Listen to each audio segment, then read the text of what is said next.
আসসালামু আলাইকুম ভিউয়ার্স, কেমন আছেন সবাই? আজ আপনাদের সঙ্গে ক্যারামেল পুডিংয়ের রেসিপি শেয়ার করব। পুডিং তো আমরা কম বেশি সবাই বানাতে পারি, তো আমি যেভাবে বাসায় তৈরি করি সেই রেসিপিটাই শেয়ার করব। তাহলে চলুন শুরু করা যাক। পুডিং তৈরি করার জন্য আমাদের ক্যারামেল লাগবে, তাই আমি একটা হাঁড়িতে 2 টেবিল চামচ পরিমাণে চিনি দিয়ে দিলাম।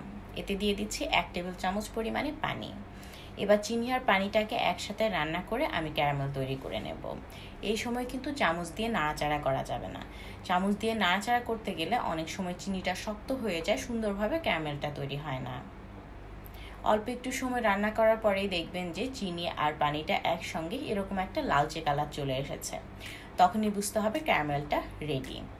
এবার যে পাত্রে বা যে বাটিতে আমি এই পুডিংটা সেট করব, এর মধ্যে এই ক্যারামেলটা ঢেলে দিচ্ছি।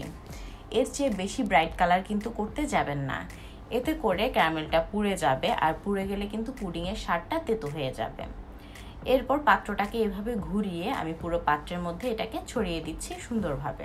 কিভাবে করছি একটু ভিডিওতে লক্ষ্য করলে বুঝতে পারবেন। খুব সুন্দরভাবে ছড়ানো হয়ে গেছে। এবার এটাকে ঠান্ডা হওয়ার জন্য একটা পাশে রেখে দিচ্ছি, অন্য আরেকটা পাশে আমি পুডিংয়ের মূল মিশ্রণটা তৈরি করছি। মূল মিশ্রণটা তৈরি করার জন্য একটা মিক্সিং বোলে রুম টেম্পারেচারে থাকা 4টা ডিম নিয়ে নিচ্ছি। তারপর এতে দিয়ে দিচ্ছি 1/2 কাপ এবং 1 টেবিল চামচ পরিমাণে চিনি। মিষ্টিটা আসলে নিজের পছন্দ মতো, তো আমার কাছে মনে হয় 4টা ডিম দিয়ে পুডিং বানালে 1/2 কাপ এবং 1 টেবিল চামচ একদমই পারফেক্ট একটা মেজারমেন্ট। এরপর এতে দিয়ে দিচ্ছি 1/2 চা চামচ পরিমাণে লেবুর রস। আরও দিয়ে দিচ্ছি 1/2 চা চামচ পরিমাণে ভ্যানিলা এসেন্স। তো ভ্যানিলা এসেন্স আর লেবুর রস আপনারা দুটোই ব্যবহার করেন, সেক্ষেত্রে ডিমের গন্ধটা একদমই লাগবে না। যারা ডিমের গন্ধের কারণে পুডিং খেতে পারেন না, তারা যদি এই দুটো ইনগ্রেডিয়েন্টস একসঙ্গে ব্যবহার করেন, সেক্ষেত্রে ডিমের গন্ধটা টোটালি লাগবে না। এবার এই সবগুলো উপকরণকে ভালোভাবে মিশিয়ে নিচ্ছি। যতক্ষণ না চিনিটা সুন্দর করে গলে যায় ততক্ষণ মিশিয়ে নেব। মিশে গেছে। এবার আমি এখানে লিকুইড মিল্ক অ্যাড করছি।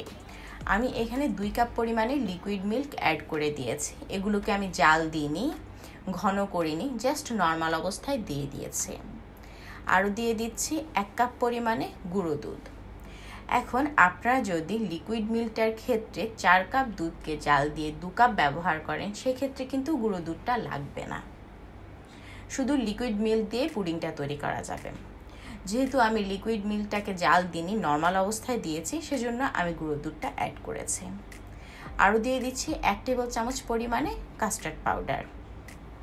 এই কাস্টার্ড পাউডারটা অ্যাড করলে আমি দেখেছি পুডিং থেকে খুব সুন্দর একটা স্মেল আসে, পুডিংটা খুব সুন্দর সেট হয়। অনেক সময় পুডিং সেট করার সময় দেখা যায় যে মাঝখানটা সুন্দরভাবে হতে চায় না, অনেকেরই একটু নরম থেকে যায়। যদি 1 টেবিল চামচ পরিমাণে কাস্টার্ড পাউডার অ্যাড করা হয়, সেক্ষেত্রে কিন্তু এই সমস্যাটা একদমই হবে না। পুডিংটা অনেক ক্রিমি আর অনেক পারফেক্ট হবে।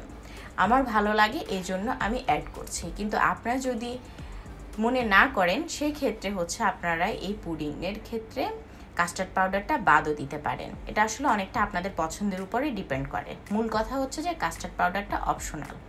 আচ্ছা, সব কিছু সুন্দরভাবে মেশানো হয়ে গেছে, আর অন্যদিকে আমরা যে ক্যারামেলটাকে সেট হতে রেখেছিলাম সেটাও সুন্দর করে সেট হয়ে গেছে। এরপর এই মিশ্রণটাকে আমি একটা ছাঁকনি দিয়ে ছেঁকে নিচ্ছি।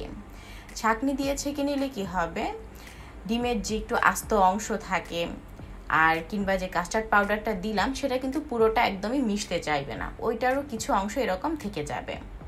তো সেটা এভাবে ছেঁকে নিলে ছাঁকনিতে চলে আসবে, এতে করে পুডিংটা অনেক স্মুথ হবে।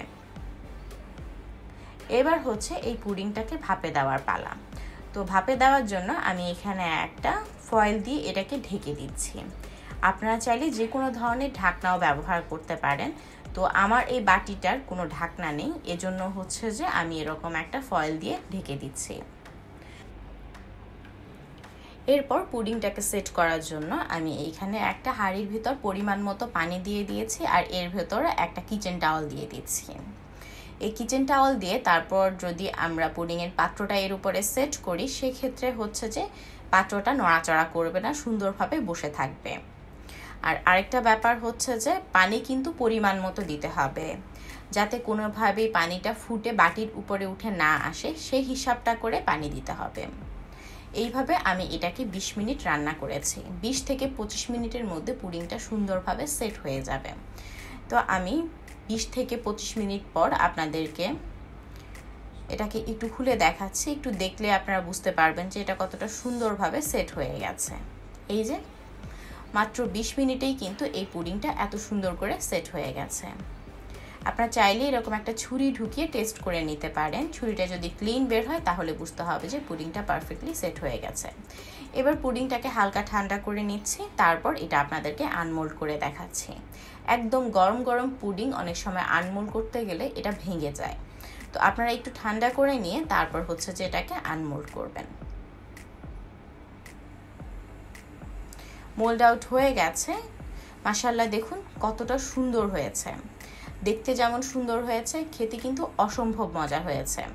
বাসায় অবশ্যই আমার এই রেসিপিটা ফলো করে পুডিং বানাবেন, সবাই অনেক পছন্দ করবে।